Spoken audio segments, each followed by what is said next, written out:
Assalamualaikum warahmatullahi wabarakatuh.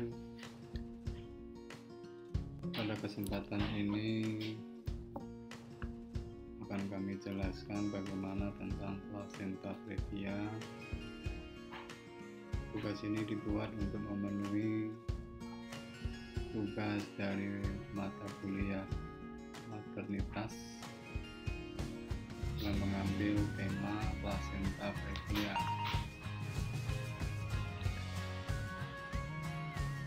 Pemirsa yang berbahagia, apa itu placenta previa? Placenta previa ini pada dasarnya terjadi pada seorang ibu hamil. Arti dari placenta previa yaitu pre artinya sebelum, via jalan. Jadi placenta sebelum jalan, artinya plasenta yang menutupi jalan lahir. Plasenta yang implantasinya abnormal, yaitu pada segmen terletak pada segmen bagian uterus di depan atau bagian bersebelah janin, sehingga menutupi sebagian atau seluruh pembukaan jalan lahir atau dikenal dengan osteouteri internal. Kemudian tingkatan placenta previa ini ada 4, di mana yang menjadi perlu perhatian ini adalah placenta previa totalis, kemudian placenta previa parsial, di mana kalau totalitas atau totalis itu adalah placenta itu menutupi seluruh osteouteri internal itu secara keseluruhan, jadi tertutup rapat jalan lahirnya itu yang totalis. Kemudian ada yang sebagian disebut dengan placenta parsial, di mana hanya sebagian osteouteri internum yang tertutup di placenta. Ada lagi placenta previa marginalis dan previa letak rendah. Kalau marginalis ini placenta yang berada di pinggir osteouteri internumnya, dan yang letak rendah ini yang tertanam di bawah segmen bawah uterus, tapi plasenta sebenarnya tidak mencapai ke osteouteri internum, cuman berada di dekatnya kurang lebih sekitar 3-4 cm. Nah, yang jadi permasalahan ini ada 2, yaitu yang totalis dengan yang parsialis. Ini yang perlu mendapat perhatian khusus tentang placenta previa ini. Kemudian tanda dan gejala klinis. Tanda dan gejala klinis ini biasanya dirasakan oleh ibu-ibu yang sudah mengalami kehamilan, biasanya di atas 20 minggu atau 5 bulan ke atas. Ini akan mengalami perdarahan biasanya di saat berolahraga atau bekerja atau aktivitas yang sedikit berat, atau setelah dia koitus, maka akan terjadi perdarahan. Nah, ini biasanya ditandai dengan tidak adanya nyeri. Kemudian darahnya ini bukan darah yang hitam atau beku-beku, enggak, ini darah segar. Biasanya ini darah segar. Kemudian perdarahan bisa sedikit atau banyak tergantung dari besarnya placenta previanya itu. Bisa sedikit atau bisa banyak. Pendarahan berulang-ulang biasanya lebih dari sebelumnya. Kalau yang pertama itu sedikit, kalau mengulang lagi bisa lebih banyak lagi karena terjadi luka pada daerah uterusnya itu, sehingga menimbulkan pembukaan pembuluh darahnya, sehingga terjadi pendarahan. Kadang-kadang juga disertai perut teraba tidak tegang atau bisa juga tegang. Kemudian penurunan bagian terendah belum masuk ke pelvis area panggul. faktor risiko. Kalau faktor risiko secara dunia kedokteran, penyebabnya ini sebenarnya tidak bisa dijelaskan ya, kenapa itu bisa tertanam embrio tadi itu tertanam di uterus di bagian bawah. Secara klinisnya kita tidak bisa mendefinisikan kenapa itu bisa terjadi, cuma faktor-faktor yang mempengaruhi kemungkinannya adalah perokok, sehingga mengakibatkan lemahnya uterus tersebut. Kemudian ada riwayat sebelumnya seorang ibu hamil itu pernah mengalami melahirkan dengan cara seksio cesaria, atau sebelumnya juga pernah dilakukan kuret atau kuretasi sebelumnya di saat kehamilan sebelum ini. Faktor juga yang membuat tinggi faktor risiko juga, kemudian ada multivaritas. Itu artinya apa? Multi itu banyak, varitas itu adalah melahirkan, berarti terlalu sering melakukan atau terjadi faktus yang sering terjadi. Usia mempengaruhi juga, yaitu kurang dari 20 atau lebih dari 35 tahun ini menitik beratkan pada kemampuan uterus itu, jadi bisa lemah. Kalau uterusnya lemah bisa mengakibatkan itu. Cuman ini juga bukan berarti yang di usia antara 20-30 ini normal-normal saja, tidak. Ini artinya tetap mempunyai peluang untuk terjadinya placenta previa. Tumor juga begitu, kehamilan kembar atau malnutrisi.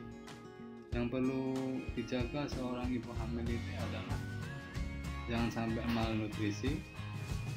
Kehamilan kalau bisa rentan antara umur 20 sampai 35. Kemudian riwayat kebiasaan merokok, minum alkohol ini dihindarkan. Etiologi atau penyebab sudah disinggung tadi di depan bahwa penyebab utama sampai sekarang memang belum bisa dipastikan kenapa terjadi nidasi itu di uterus bagian bawah. Memang belum bisa diceritakan secara detail, secara kedokteran pun juga belum bisa mengatakan kenapa ini bisa terjadi tertanam di bagian bawah sehingga mengakibatkan placenta previa totalis atau parsialis. Kemungkinannya adalah bisa jadi ada endometrium yang inferior, itu artinya dia terletak ke bawah, jadi dia memendek atau dia melengkung ke bawah. Kemudian corpus luteum yang beraksi lambat, ini kepala endometrium itu mengalami keterlambatan dalam beraksi, sehingga harusnya dia itu begitu keluar embrio itu dari tuba Fallopi itu masuk ke uterus, seharusnya langsung terjadi nidasi di bagian korpusnya. Nah, ini terjadi keterlambatan reaksi sehingga dia turun ke bawah sampai di bagian lubang osteo interna, ya, bagian di bawah.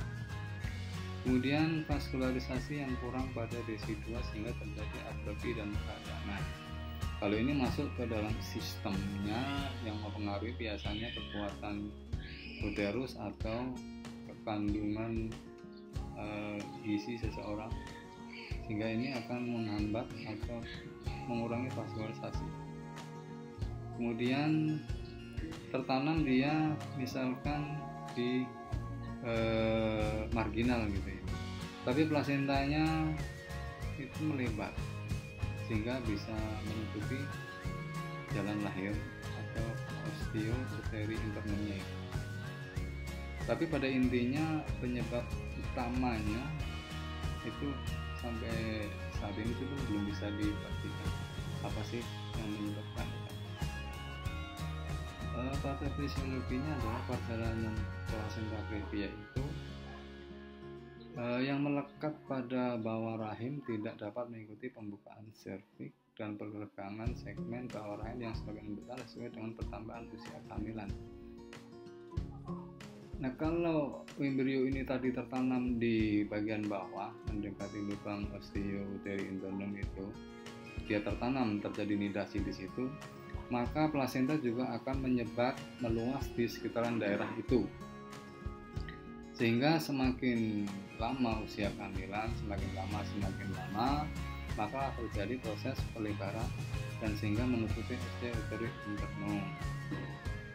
Nah, kalau dia menutupi semuanya, itulah yang disebut plasenta previa total. Tapi kalau sebagian baru parsial atau titik terendah, cuman dia tidak menutupi, itu sebenarnya bukan plasenta previa, hanya letaknya saja. Biasanya kalau seorang ibu hamil yang menderita plasenta previa totalis dan parsial ini gampang terdeteksi kok. Ketika seorang ibu-ibu itu sedang olahraga atau sedang bekerja atau sedang pada malam menjelang koitus, akan terjadi perdarahan. Biasanya pendarahannya sedikit dan warnanya tadi sudah dijelaskan di awal, itu darahnya merah segar, bisa terjadi tegang di sekitaran uterus. Kemudian komplikasi, kalau memang sudah terdeteksi plasenta previa, maka akan mengakibatkan anemia, pasti itu anemia, karena akan keluar darah secara terus-menerus sedikit-sedikit. Untuk mengantisipasi ini biasanya harus bed rest, bed rest total. Kemudian jika terjadi pendarahan yang lebih hebat, dia akan terjadi shock. Kemudian biasanya kalau dia ini sudah masuk 5 bulan ke atas dan mengakibatkan gawat janin, ini tetap kehamilan akan dihentikan, karena jika tidak dihentikan atau dengan bed rest total tidak ada perubahan yang membaik, tetap kehamilannya disarankan untuk dihentikan untuk menjaga kesehatan sang ibu. Kemudian pencegahan, kalau pencegahan secara ilmu kebidanan, pencegahan ini seperti biasa, jangan sampai hamil di antara usia di bawah 20 atau di atas 35. Kemudian harus asupan nutrisinya sesuai dengan kebutuhan hamil. Kemudian banyak lagi hindari kegiatan-kegiatan yang bisa mengakibatkan kontraksi dini pada uterus. Kalau pencegahannya seperti itu, dan yang lebih penting itu berdoa kepada Tuhan Yang Maha. Mudah-mudahan diberi kemudahan dan kesehatan dan kelancaran dari bayi usia 0 bulan sampai waktu HPHP yang sudah ditentukan.